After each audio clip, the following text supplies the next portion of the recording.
বাদশাহ যুলকারনাইন এমন একজন শাসক ছিলেন, সারা পৃথিবী শাসন করেছে।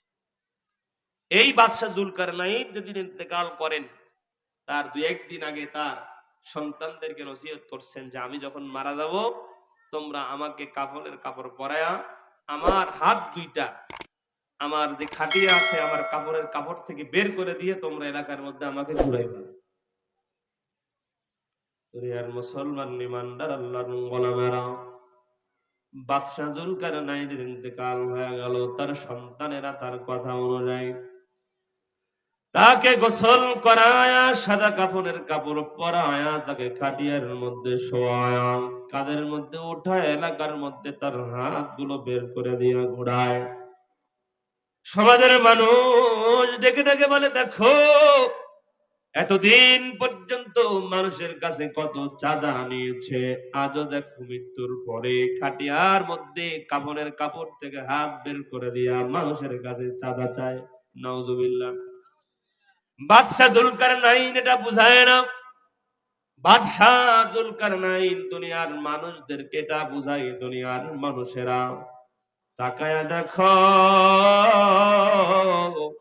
এই দুনিয়ার জমিনে আমার টাকা পয়সা সম্পদের কোনো অভাব ছিল না, বংশ আধিপত্যের কোনো অভাব ছিল না, দুনিয়াতে আমার সব ছিল, সব টাকা পয়সা ধন সম্পদ বাড়ি গাড়ি ক্ষমতা।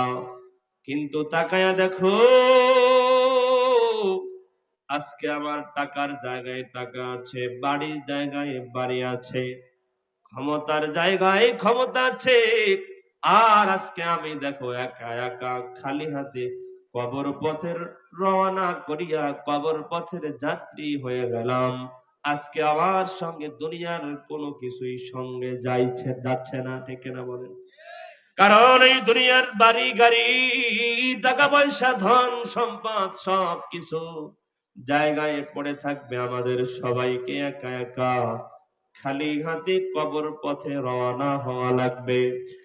যেতে হবে খালি হাতে, যেতে হবে খালি হাতে, সঙ্গে কিছুই যাবে না, 3.5 হাত জায়গা পাবো পাবো না রে বিছানা, 3.5 হাত জায়গা পাবো পাবো না রে বিছানা, ঠিক না বলে?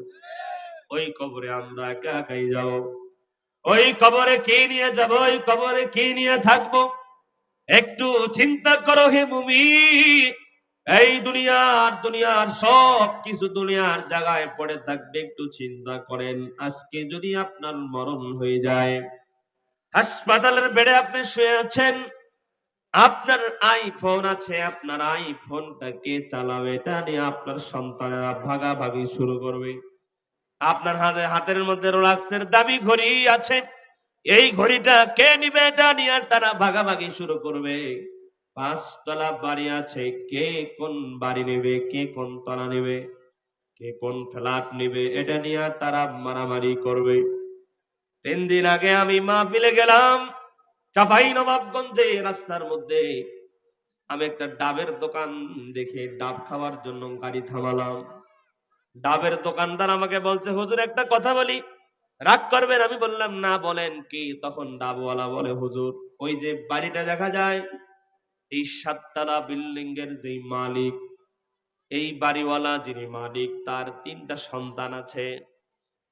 এক সন্তানকে এই বাবা কিছু সম্পদ গোপনে লেখা দিছে, আর বাকি যে 2 সন্তান আছে তাদেরকে দেয় নাই। এখন ওই সম্পদের ভাগ বাকি 2 সন্তান নেওয়ার জন্য সকালবেলা বাবা মারা গেছে, নিজের সন্তানেরা সম্পদের জন্য নিজের বাবার লাশ আটকা রাখছে। এখন রাত্র 9টা বাজে, এখন পর্যন্ত কবরও দিতে দেয় নাই। নিজের চোখে দেখে আসা ঘটনা। সম্পদের জন্য শুধুমাত্র। আমরা তো সম্পদ অর্জন করি, সম্পদ গড়ি, ব্যাংক ব্যালেন্স করি বাচ্চাদের জন্য। এখানে যারা উপস্থিত আছেন, যারা বাবা আছেন, দেখবেন বাবারা নিজে একটু কম খেয়ে হলেও সঞ্চয় করে। কেন? সন্তানের ভবিষ্যতের জন্য। সন্তানের ভবিষ্যতের জন্য, স্ত্রীর ভবিষ্যতের জন্য, তাদেরকে সুখে রাখার জন্য আজকে আমরা সম্পদগুলো, আপনার সম্পদগুলো, আপনার সম্পদগুলো এগুলো আপনার কোনোই কাজে আসবে না। আপনার সন্তানরা আপনার কোনো কাজে আসবে না যদি সন্তানদেরকে মানুষ করতে না পারে।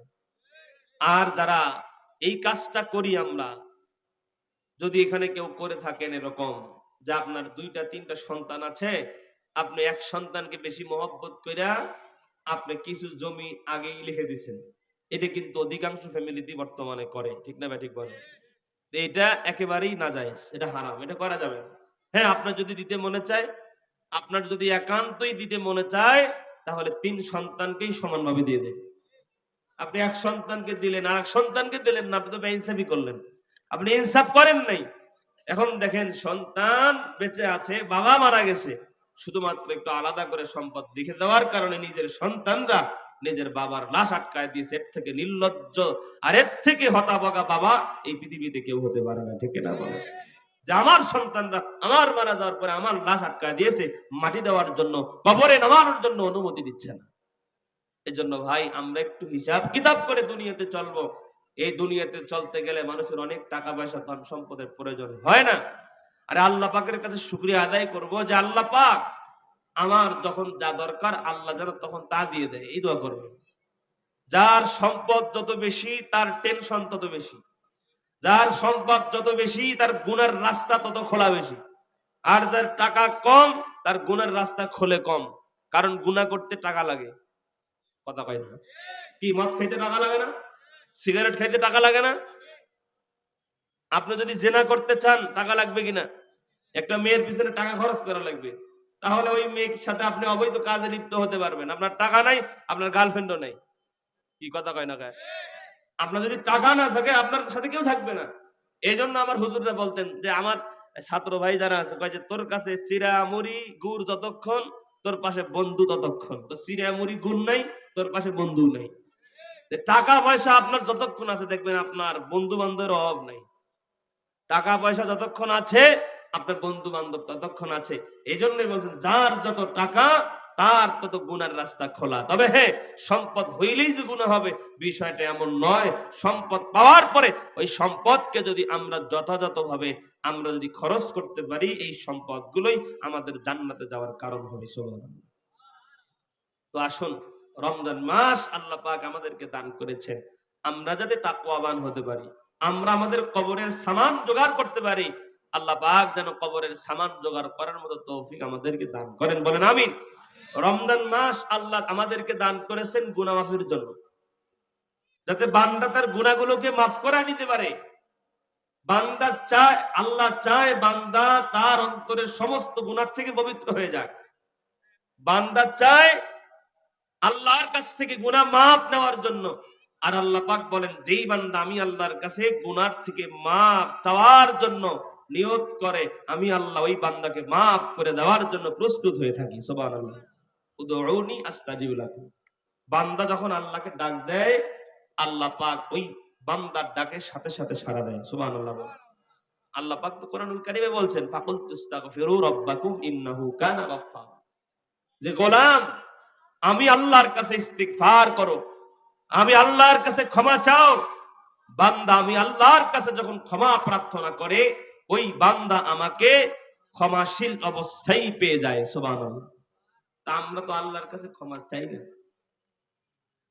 আল্লাহ রাসূল সাল্লাল্লাহু আলাইহি ওয়াসাল্লাম রমজান মাস যখন আসছে, একদিন জুমাত নামাজে ওই যে মসজিদের যেই মেম্বার আছে, প্রথম মেম্বারের মধ্যে পা রেখে নবীজি বলছেন আমিন। দ্বিতীয় মেম্বারে পা রেখে নবীজি বলছেন আমিন। তৃতীয় মেম্বারে পা রেখেও নবীজি বলেছেন আমিন। সাহাবায়ে কেরাম নামাজের পরে জিজ্ঞাসা করছেন, ইয়া রাসূলুল্লাহ, আপনি তো অন্যদিন জুমার নামাজের সময় আমিন আমিন এরকম কখনো বলেন নাই, আজকে কেন বললেন? নবীজি বলেন যে আমি যখন মিম্বরের মধ্যে পা রাখি, আমি সামনের দিকে তাকায় দেখি মসজিদের দরওয়াজার মধ্যে জিবরাইল আলাইহিস সালাতু ওয়াস সালাম দাঁড়িয়ে আছে। সুবহানাল্লাহ। তো জিবরাইল আমাকে বললেন যে যেই মানুষ রমজান মাস পাইলো কিন্তু রমজান মাস পাওয়ার পরে গুনাহগুলোকে মাফ করায় নিতে পারলো না, ওই বান্দার উপরে আল্লাহর লানত। তখন জিবরাইল আলাইহিস সালাতু ওয়াস সালামের এই কথার সঙ্গে আমি বলেছি আমিন। তার মানে রমজান মাস পাওয়ার পরে যেই বান্দা গুনাহ মাফ করতে পারে নাই, তার উপরে আল্লাহর পক্ষ থেকে লানত, এবং নবীজি এই লানত ওই বান্দার উপরে নবীজি স্বয়ং দোয়ায় শামিল হয়েছেন। এজন্য ভাই, রমজান মাস আসছে, আমরা রমজানের প্রস্তুতি গ্রহণ করি। কালকে 28 তারিখ শুক্রবার, হয়তো শনিবার থেকে আমাদের তারাবির নামাজ শুরু হয়ে যাবে, ঠিক কিনা বলেন? তো এই তারাবির নামাজ কয় রাকাত পড়বো? আরো জোরে, কয় রাকাত? নাকি 8 রাকাত? মানুষ এমনি নামাজ পড়ে না, হেরা আবার নামাজ কমায়, কি ঠিক না? এমনি জুমার পরে হেরা সুন্নত পড়ে না, দৌড় দেয়। আমরা মুসলমান যারা এখন আছি, আমরা তো আরো শর্টকাট খুঁজি। মাঝে মধ্যে চিন্তা করে সুন্নত পুরাই মাফ থাকলে আরো ভালো হইতো। হ্যাঁ, ফজরের নামাজটা 5 ওয়াক্ত নামাজের ফজরেরটা না থাকলে আরো ভালো হইতো, কি কথা কয় না? আমরা চাই আরো নামাজ ছেড়ে দিচ্ছে মানুষ, নামাজ পড়ে না। এখন আরো যদি শর্ট করে, কিছু কিছু দরবার আছে আমাদের বাংলাদেশে, নামাজ লাগে না, কি লাগে না, ডাইরেক্ট বলে না, কিন্তু যদি নামাজ লাগতো তাহলে হেই পিসাব তো পড়তো। আমি অনেক পীরের দরবারে দেখছি, থাকছি, নামাজ পড়ে না। আমি আশকোনাতে এক পীরের দরবারে এক মাদ্রাসায় 4 মাস চাকরি করছিলাম। কয় মাস? আশকোনা, হাজী ক্যাম্পের দিকে, আশকোনা দক্ষিণ খান। তখন এক পিসাব ছিল। তো জোহরের নামাজের সময় আমি আমার ছাত্রকে পাঠালাম যে নামাজ পড়বো, দেখ হুজুর, পিসাব হুজুর তো আছে বাসায়, ডাক। তা আমার ছাত্ররা এসে কয় যে বলছে নামাজ পড়তো। আমি জিজ্ঞেস করলাম যে হুজুর কি করে? কয় হুজুর তামিল সিনেমা দেয়। পিসাব কি দেয়? সিনেমা দেয়।